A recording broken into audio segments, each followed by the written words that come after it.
بسم اللہ الرحمن الرحیم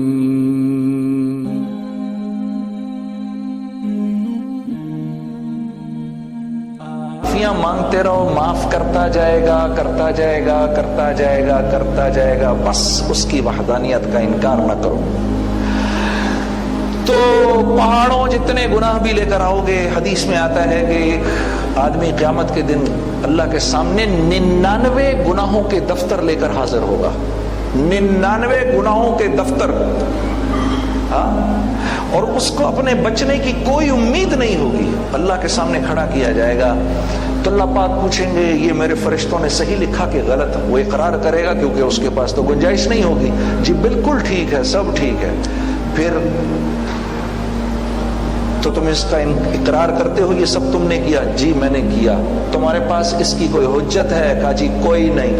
اللہ پاک فرمائیں گے نہیں تیرا، کیونکہ یہ حساب کتاب کا دن ہے، انصاف کا دن ہے، تیری ایک نیکی ہمارے پاس موجود ہے۔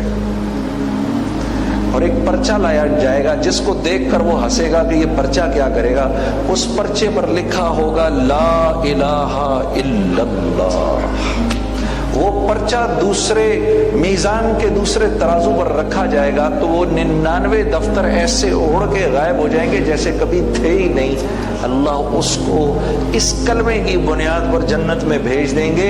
اگر اس کی وحدانیت کا اقرار کرتے کرتے چلے گئے تو اس کی کریم ذات سے پوری امید ہے کہ سب کو معاف کر دے گا۔ ہاں، انسان تو اللہ کی کیا شاہکار تخلیق ہے۔ یا ایھا الانسان ما غرک بربک الکریم۔ ایک دن ہم بیٹھے ہوئے تھے کسی اللہ والے کے پاس اور ان کے سامنے یہ بات رکھی، کیا مطلب ہے اور سارے انسانوں کو کیوں پکارا اللہ نے؟ کریم کس کو کہتے ہیں؟ میں نے پوچھا اپنے ایک بزرگ سے، حضرت کریم کس کو کہتے ہیں؟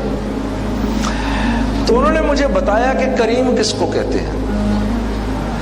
تو یہ سن کے مجھے اتنی امید پیدا ہوئی۔ وہ حدیث میں نہیں آتا کہ ایک بدو اللہ کے نبی صلی اللہ علیہ وسلم کے پاس آ کر اس نے عرض کی یا رسول اللہ کیا اللہ کی ذات کریم ہے؟ آپ نے فرمایا ہاں کریم ہے، اور کریم بدرجہ اتم ہے، جو اس کی بدرجہ اتم کریم ہے۔ تو پھر وہ کہنے لگا اب مجھے اللہ کی ذات سے امید ہے کہ میں بچ جاؤں گا۔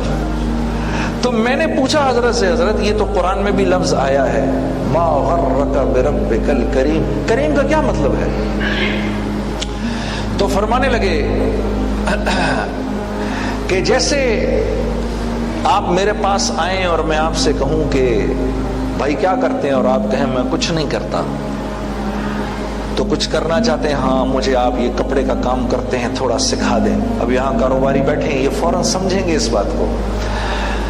تو فرمانے لگے کہ میں آپ کو اپنے پاس بلاؤں اور میں کپڑے والے کو فون کروں کہ سنو وہ جو مہنگا والا کپڑا ہے نا 800 روپے گز، وہ میں نے 600 روپے گز میں لینا ہے تم سے، کیونکہ ساری زندگی میں تم سے کپڑا لیتا رہوں۔ وہ 600 روپے گز میں مجھے چاہیے۔ میرے بھائی آئیں گے، بھائی جنید، ان کو تم نے 600 روپے گز کے حساب سے 500 گز دینا ہے۔ پھر میں فون کروں بٹن والے کو کہ میں تو اس سے بٹن لیتا رہا ہوں، یہ بٹن اتنے کے ہیں، مجھے اس کم قیمت کے اوپر چاہیے، اپنے بھائی کو بھیج رہا ہوں، اس قیمت پر اس کو دے دینا۔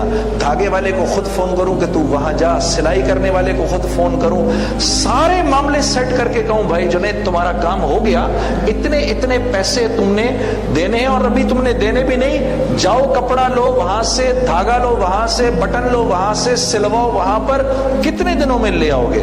میں کہوں حضرت میں یہ سب 1 مہینے میں لے آؤں گا۔ نہیں، تم 2 مہینے میں لے آؤ اور یہ ایڈوانس بھی پکڑو۔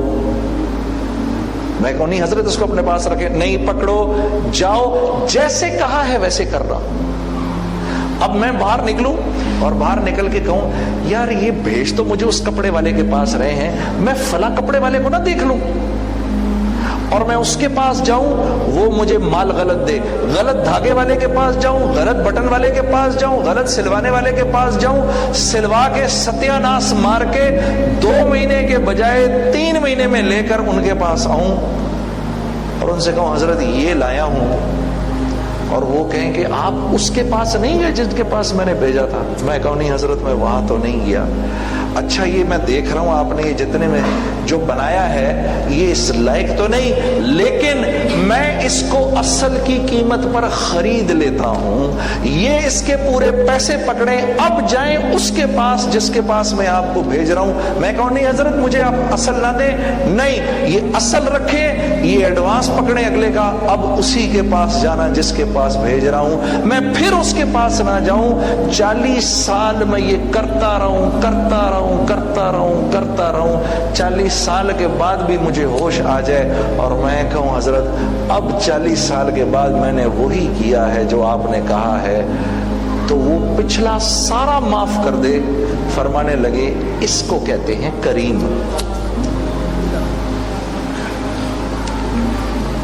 اس کو کہتے ہیں کریم۔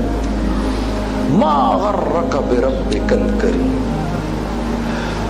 ساری انسانیت کو، یہ پاناما کے وہ لوگ جو اللہ کو مانتے ہوئے نہیں، اللہ ان کو بھی کہہ رہا ہے ارے مجھے چھوڑ کر کہاں جاتے ہو؟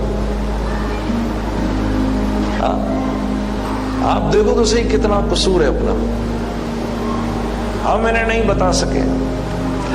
یہ بازو کا جوڑ دیکھو کتنی خوبصورت جگہ پر ہے، یہ جوڑ دیکھو بازو کا، اگر یہ جوڑ یہاں ہوتا تو نوالے کے لیے منہ کو آگے لے جانا پڑتا، اور اگر یہ جوڑ پیچھے ہوتا تو یہ تو منہ میں ہی نہ آتا۔ کیا خوبصورت جگہ پر یہ جوڑ دیا۔ اور پھر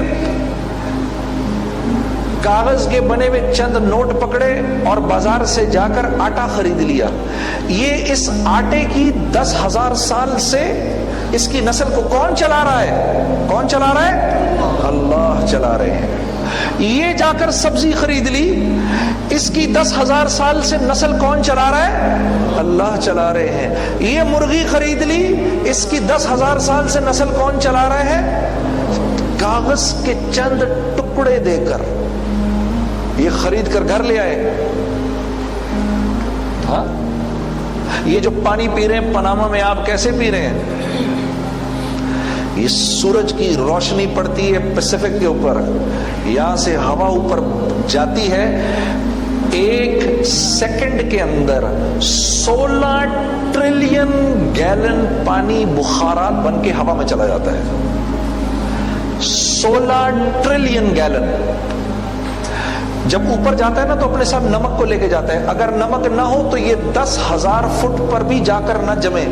نمک کی کوالٹی ہوتی ہے کہ یہ جلدی جم جاتا ہے، یہ یہاں جاتا ہے 1200 فٹ پر جا کے جم جاتا ہے، اور بادل بن جاتا ہے، ہوائیں آتی ہیں اور ہوائیں لے کر اس کو یہاں لاتی ہیں اور یہاں لا کر پاناما میں برساتی ہیں، اور جب برساتی ہیں تو اللہ نے ہوا کے اندر ایک میگنیٹک فیلڈ بنائی ہے، تو پانی اگر اوپر سے ایک دم گرتا تو ہمارے سب کے سر پھاڑ دیتا، تو پانی ایسے گرتا ہے، ایسے کر کے یہ اتنے سے فاصلے پر سے آ کے ہمارے سر پہ گرتا ہے 1200 فٹ سے، اور نمک جو ہے وہ سارا اوپر رہ جاتا ہے، ہمارے پاس صاف پانی آ جاتا ہے۔ اس لیے میرے نبی صلی اللہ علیہ وسلم نے فرمایا کہ جب اس کو پینے لگو تو بسم اللہ پڑھو، اور جب ختم کرو تو بولو الحمدللہ، کہ اس کو تیرے منہ تک لانے میں تیرا کوئی کمال نہیں، ساری کی ساری قدرت اللہ کی ہے۔